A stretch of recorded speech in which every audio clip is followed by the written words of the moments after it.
हरे कृष्णा। अक्षय अक्षय यानी जिसका कभी नाश ना हो। और तृतीया यानी तिथि के अनुसार तीसरा दिन। हमारी वैदिक संस्कृति अत्यंत विशेष और वैज्ञानिक है, जिसमें सूर्य और चंद्रमा की गति के अनुसार तिथि, मास और उसमें आने वाले कुछ महत्वपूर्ण दिनों को निर्धारित किया जाता है। वर्ष में कुछ ऐसे विशेष दिन आते हैं जब कोई भी शुभ कार्य करने के लिए आपको अच्छा मुहूर्त या समय देखने की आवश्यकता नहीं पड़ती है। ऐसे ही कुछ विशेष दिनों में से है अक्षय तृतीया का दिन, यानी वैशाख मास की शुक्ल पक्ष की तृतीया तिथि। इस दिन को अक्षय अक्षय कहा गया है। इसका अर्थ है कि इस दिन जो भी कोई पुण्य कर्म या आध्यात्मिक कार्य किया जाएगा, उसका कभी भी क्षय नहीं होगा, उसका कभी भी नाश नहीं होगा। जैसे भगवत गीता में भगवान श्री कृष्ण कहते हैं, जो भगवान की शरण ग्रहण करते हैं वे शीघ्र धर्मात्मा बन जाते हैं और चिर स्थायी शांति प्राप्त करते हैं। हे कुंती पुत्र, निडर होकर यह घोषणा कर दो कि मेरे भक्त का कभी नाश नहीं होता। उसी प्रकार अक्षय तृतीया के दिन कोई भी किया गया पुण्य का फल नष्ट नहीं होता। भौतिक संसार का सामान्य नियम तो यही है कि अगर आप कोई पुण्य कर्म करते तो उसका अच्छा फल भुगतते हैं, और अगर कोई पाप कर्म करते तो उसका बुरा फल भी आपको ही सहना पड़ता है। देखिए, हमारे जीवन में आने वाले सुख और दुख अंततः हमारे पूर्व जन्म के पाप और पुण्य कर्मों के परिणाम स्वरूप हमें मिलते हैं, और एक बार जब हमारे पुण्य कर्म का अच्छा फल मिल जाता है तो उसके बाद वह समाप्त हो जाता है और फिर से हमें फिर कोई पुण्य कर्म करना पड़ता है। लेकिन अक्षय तृतीया एक ऐसा दिन है जब आप जितना अधिक मात्रा में आध्यात्मिक कार्य, पुण्य कार्य या जब तपस्या, यज्ञ इत्यादि करते हैं, उसका जो फल मिलता है वो चिरकाल तक आपके साथ रहता है, उसका कभी नाश नहीं होता है। आइए आज हम इसी अक्षय तृतीया के उपलक्ष्य में उससे जुड़ी एक पौराणिक कथा का श्रवण करते हैं। इस कथा के विषय में कहा गया है कि जो व्यक्ति इस कथा को अक्षय तृतीया वाले दिन पूर्ण रूप से सुनता है, यानी शुरू से लेकर अंत तक सुनता है, उसे अक्षय फल की प्राप्ति होती है। प्राचीन समय की बात है कि जब ये पृथ्वी अनेक महान राजाओं और तेजस्वी ऋषि मुनियों से सुसज्जित थी, चारों ओर धर्म और सुख का वास था, लेकिन फिर भी कर्म का चक्र देखिए सबके लिए एक समान कहाँ होता है। तो बस ऐसे ही समय में एक ब्राह्मण परिवार रहा करता था, जो बहुत ही निर्धन था। उस परिवार में मात्र ब्राह्मण और उनकी पत्नी थे, ना उनके पास कोई धन संपत्ति, ना ही कोई संतान थे। लेकिन इस ब्राह्मण के जीवन में जो एक सुख था वह था उसकी एक पत्नी। उस ब्राह्मण की पत्नी बहुत ही विनम्र, पतिव्रता, चरित्रवान और सुंदर थी। ब्राह्मण दीक्षा मांगकर जो भी लाती वह उसमें ही संतुष्ट रहती और अपने पति की सेवा किया करती। अनेक प्रयासों के बाद ब्राह्मण अपने जीवन निर्वाह हेतु पर्याप्त धन एकत्रित नहीं कर पा रहे थे। इस अवस्था में भी वे दोनों पति पत्नी भगवान के प्रति समर्पित थे।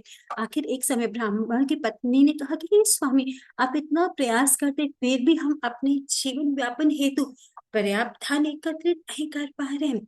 हमारे भाग्य में संतान सुखी नहीं है। निश्चित ही हमसे कोई ना कोई अपराध जरूर हुआ है, जिसका फल हम इस जीवन में भुगत रहे हैं। हे स्वामी, मैंने सुना है कि इस समय महान ऋषि वशिष्ठ हमारे नगर में पधारे हैं। कृपया आप उनके पास जाएं और हमारी इस अवस्था का कारण और समाधान पूछें।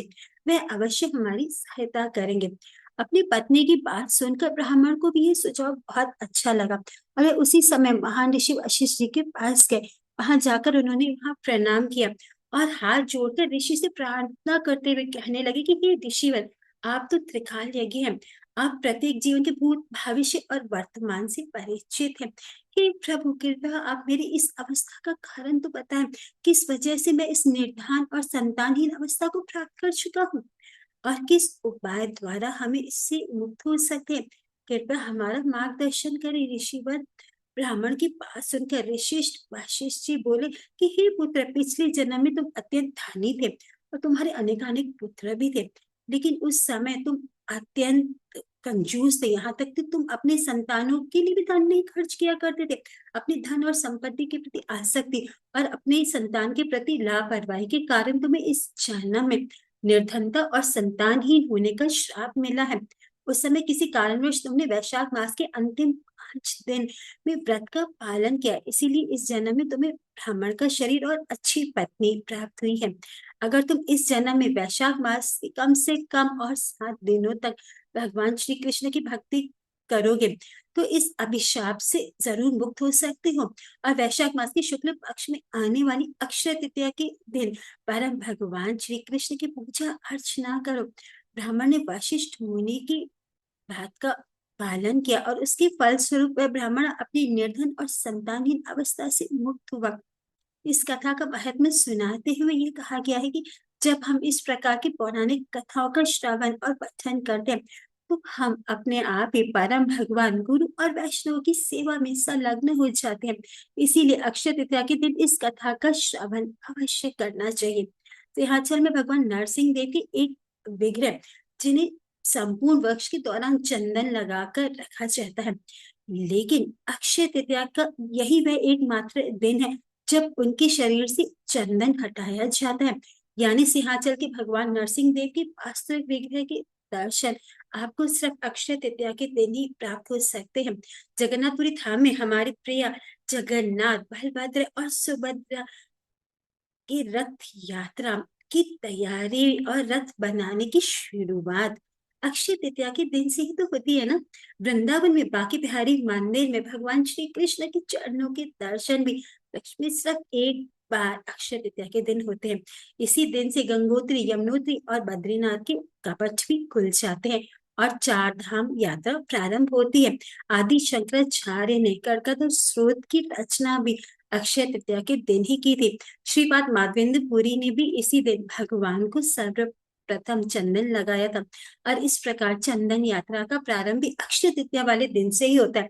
हमारी श्रील प्रभुपाद ने भी झांसी में लीग ऑफ डिवोटीज की स्थापना अक्षय तृतीया वाले दिन ही की थी।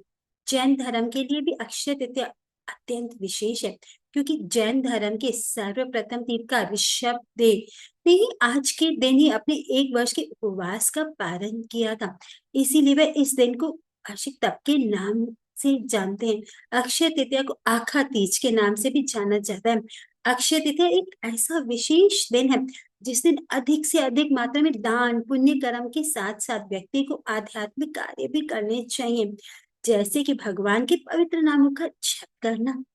इसीलिए आज के दिन अधिक संख्या में हरे कृष्ण महामंत्र का आप सभी को जप करना चाहिए। आज के दिन भगवत गीता, श्रीमद् भागवतम जैसे आध्यात्मिक ग्रंथों का वितरण करना चाहिए, उन्हें पढ़ना चाहिए।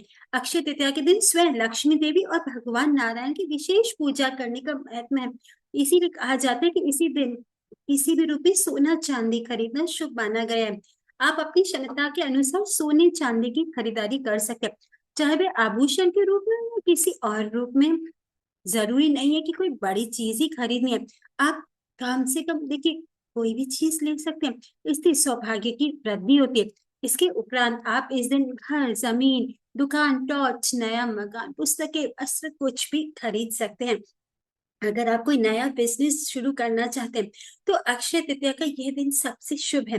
कोई भी मांगलिक कार्य जैसे विवाह, गृह प्रवेश, कोई भी कार्य इस दिन किया जा सकता है।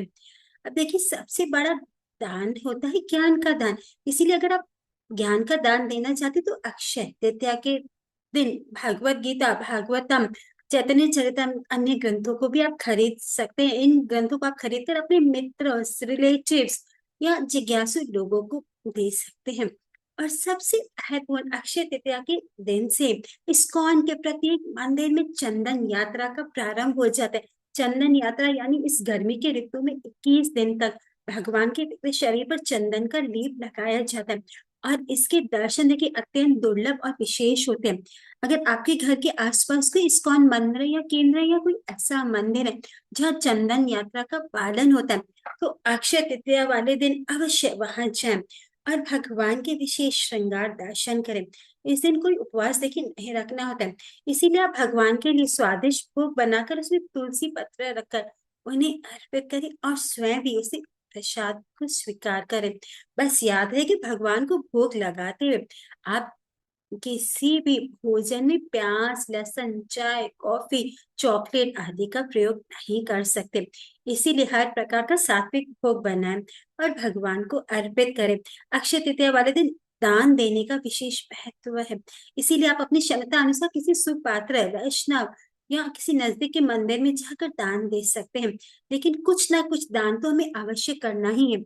हम आशा करते हैं कि आप सभी को आज की अक्षय तृतीया की ये कथा बहुत पसंद आई होगी। आप सभी को अक्षय तृतीया के दिन अक्षय पुण्य फल की प्राप्ति हो। इसीलिए हम सब आपके लिए प्रार्थना करेंगे। आप सभी को अक्षय तृतीया की हार्दिक शुभकामनाएं। हरे कृष्णा। लाइक और कमेंट अवश्य करें।